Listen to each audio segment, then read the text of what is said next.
नमस्कार मुलांनो, आज आपण इयत्ता 7वीचा सामान्य विज्ञान विषयातील पाठ क्रमांक 16 नैसर्गिक साधन संपत्ती या पाठाचा आपण अभ्यास करणार आहोत. मुलांनो, आपण मागच्या काही सेशनमध्ये ह्याच पाठाचा अभ्यास केलेला आहे.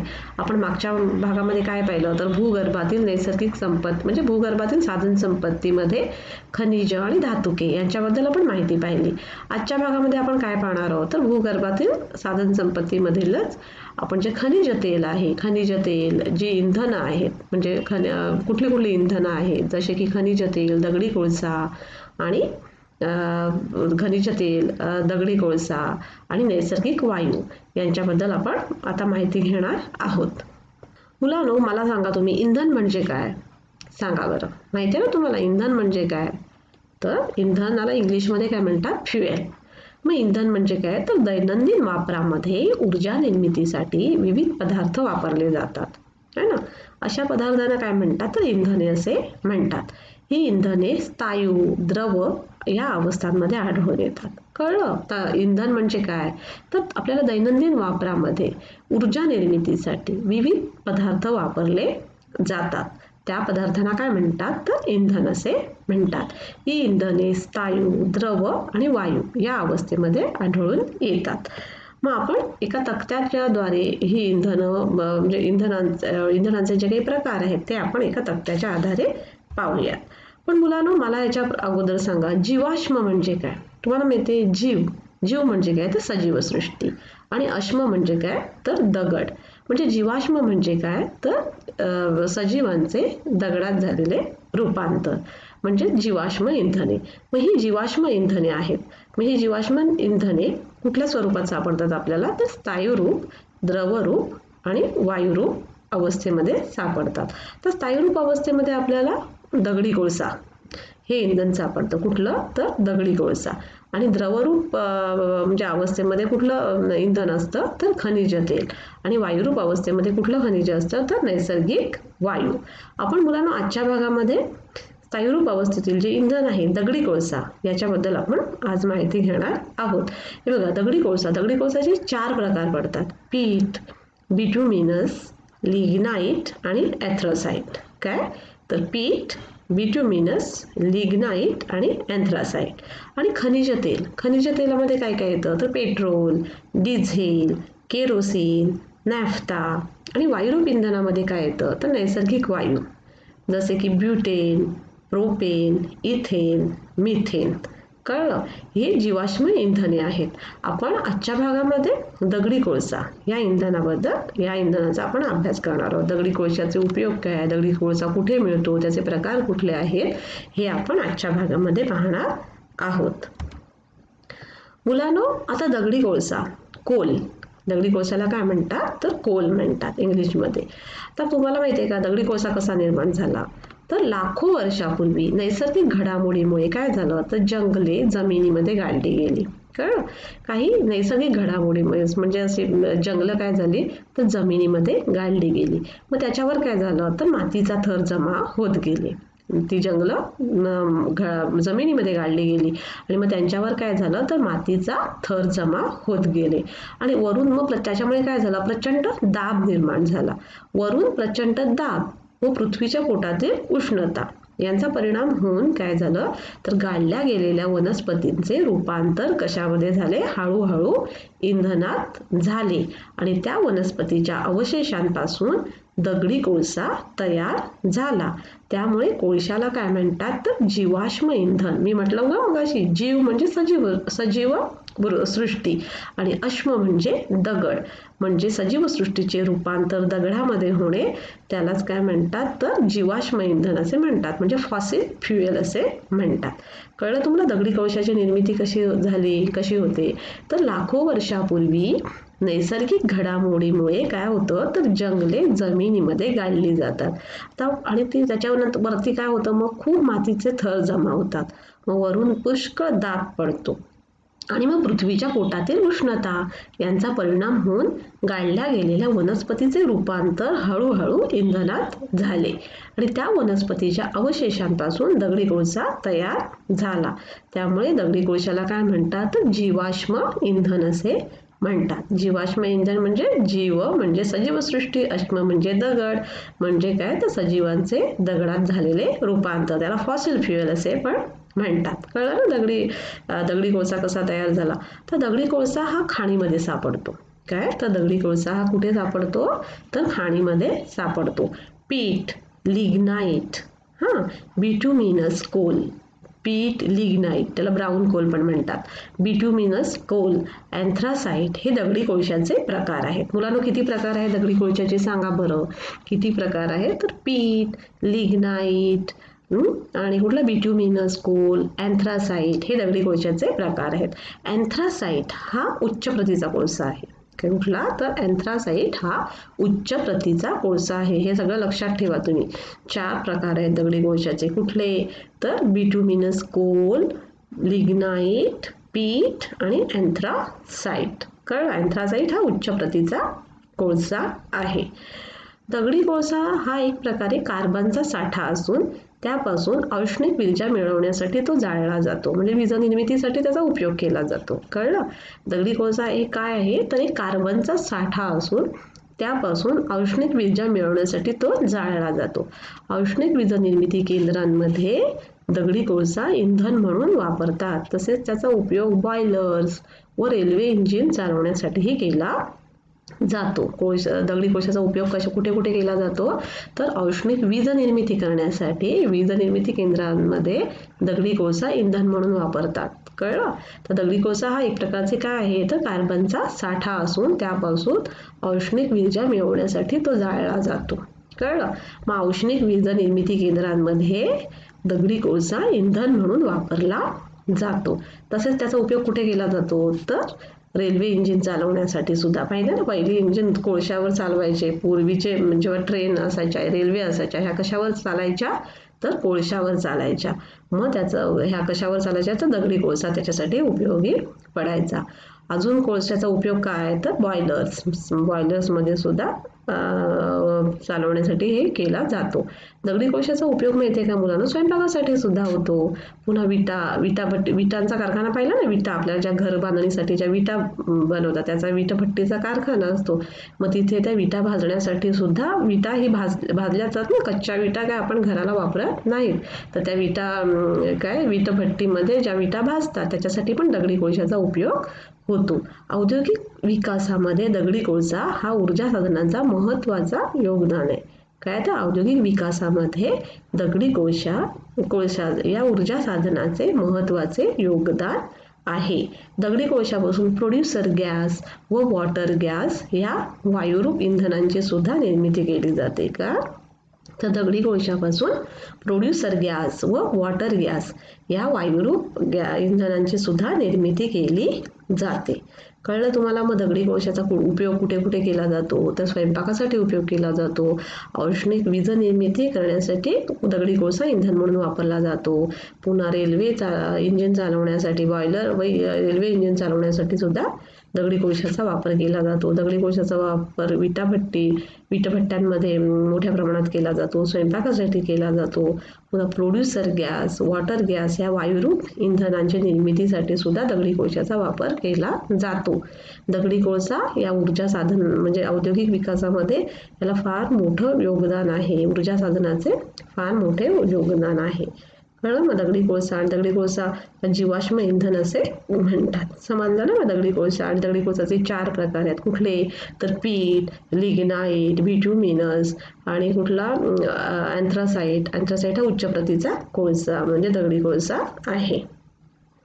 कळलं तुम्हाला? आता आपण नैसर्गिक जे खनिज तेल आहे त्याच्या म्हणजे द्रवरूप अवस्थेमध्ये जे कुठले इंधन आहे तर खनिज तेल याच्याबद्दल आपण माहिती पाहूया.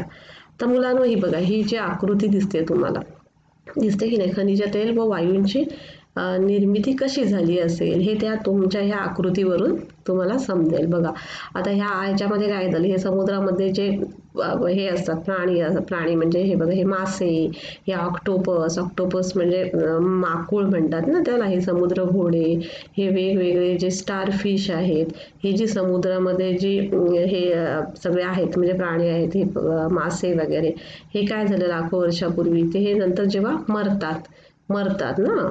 मेल्यानंतर काय होतं त्यांच्यामध्ये, किंवा मेल्यानंतर किंवा समुद्रामध्ये गाळल्यानंतर काय होतं, त्यांच्या सेंद्रिय पदार्थांचे काय होतं, विघटन होतं. काय होतं तर या सेंद्रिय पदार्थांपासून विघटन होऊन कशाची, द्रवरूप पदार्थांची निर्मिती होते, म्हणजेच काय, खनिज तेलाची निर्मिती होते.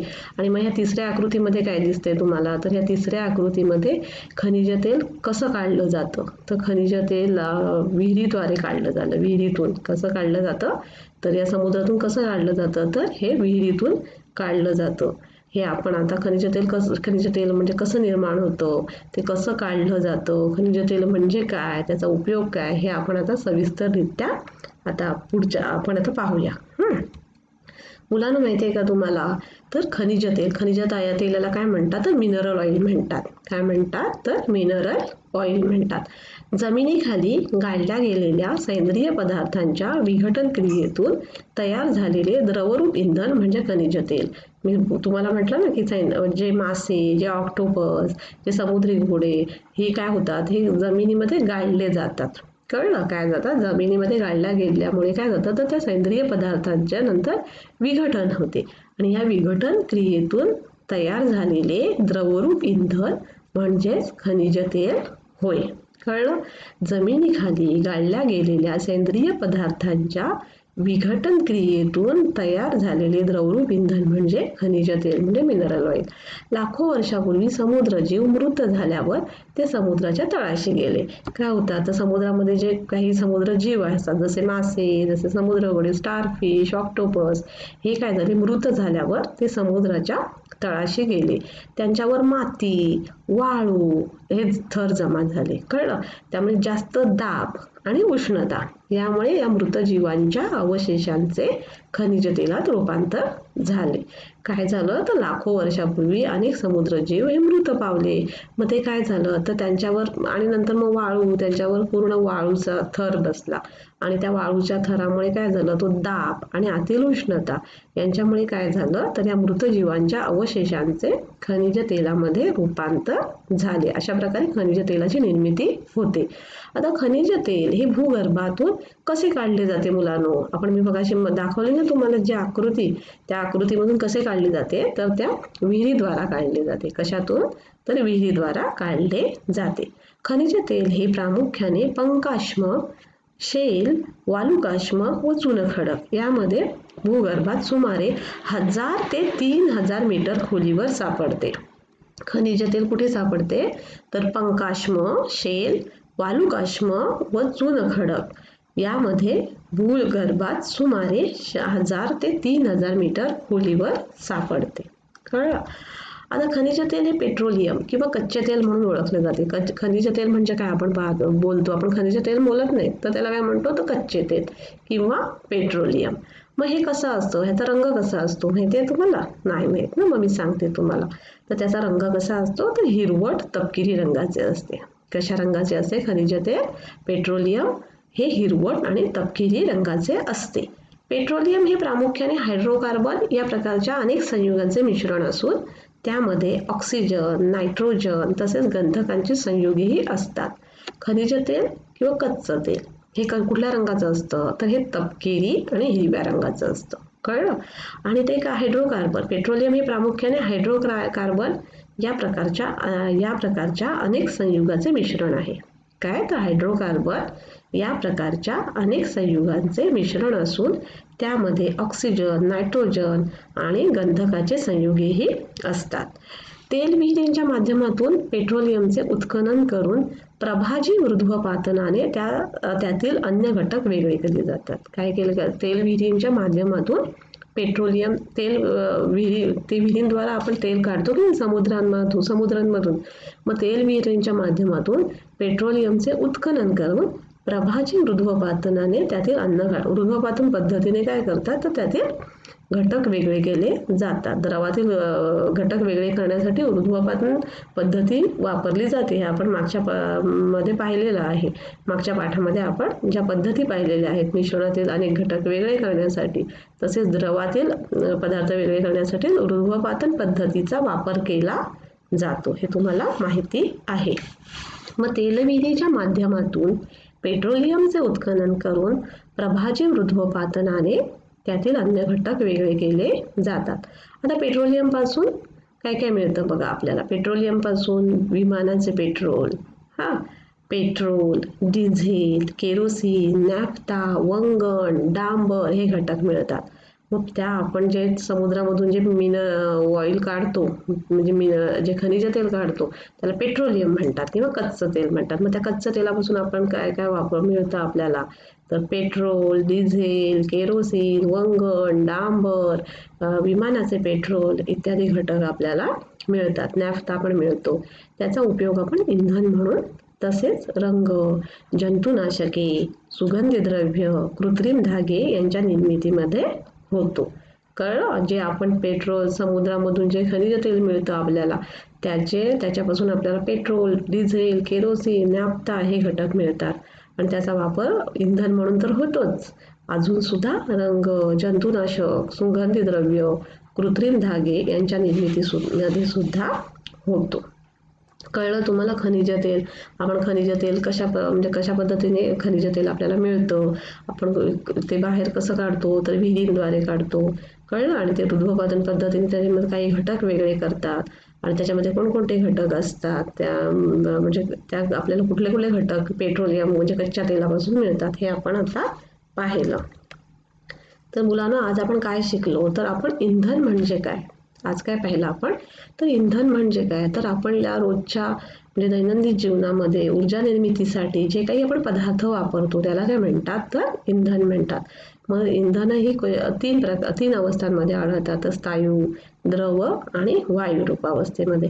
मग आपण आज कुठलं पाहिलं, तर जीवाश्म इंधन, दगडी कोळसा. जीवाश्म म्हणजे काय, तर जीव, सजीव म्हणजे सजीव सृष्टी आणि अश्म म्हणजे दगड, म्हणजे सजीवांचे दगडामध्ये झालेले रूपांतर म्हणजे दगडी कोळसा. मग दगडी कोळसा कसा निर्माण होतो, दगडी कोळशाचे प्रकार कुठले, जसे की पीठ, बिट्युमिनस, लिग्नाइट, अँथ्रासाइट हे आपण दगडी कोळशाचे प्रकार पाहिले. दगडी कोळसा खाणीमध्ये म्हणजे मिळतो. दगडी कोळसा कशा प्रकारे तो निर्माण होतो, कशामुळे निर्माण होतो, तर जी नैसर्गिक क्रियेमुळे जी काही वनस्पती ज्यामध्ये जमिनीमध्ये गाळल्या जातात त्याच्यावर पूर्ण थर साचतो मातीचा, त्यामुळे तो दाब निर्माण होतो आणि पृथ्वीमध्ये म्हणजे उष्णता याच्यामुळे काय होतं, तर वनस्पतीतील अवशेषांचे दगडी कोळशामध्ये रूपांतर होते. हे आपण पाहिलं. दगडी कोळशाचा उपयोग कुठे कुठे होतो, जसे की रेल्वे चालवण्यासाठी होतो, बॉयलरवर रेल्वे चालवण्यासाठी होतो, पुन्हा वीज निर्मिती करण्यासाठी, औष्णिक वीज निर्मिती करण्यासाठी दगडी कोळशा या इंधनाचा वापर केला जातो. पुन्हा स्वयंपाकासाठी वापरतो, पुन्हा विटभट्ट्यांच्या म्हणजे भाजणीसाठी त्याचा वापर करतो. पुन्हा प्रोड्युसर गॅस, वॉटर गॅस हे जे वायुरूप इंधन आहे त्यांच्या निर्मितीसाठी सुद्धा आपण दगडी कोळशाचा वापर करतो. औद्योगिक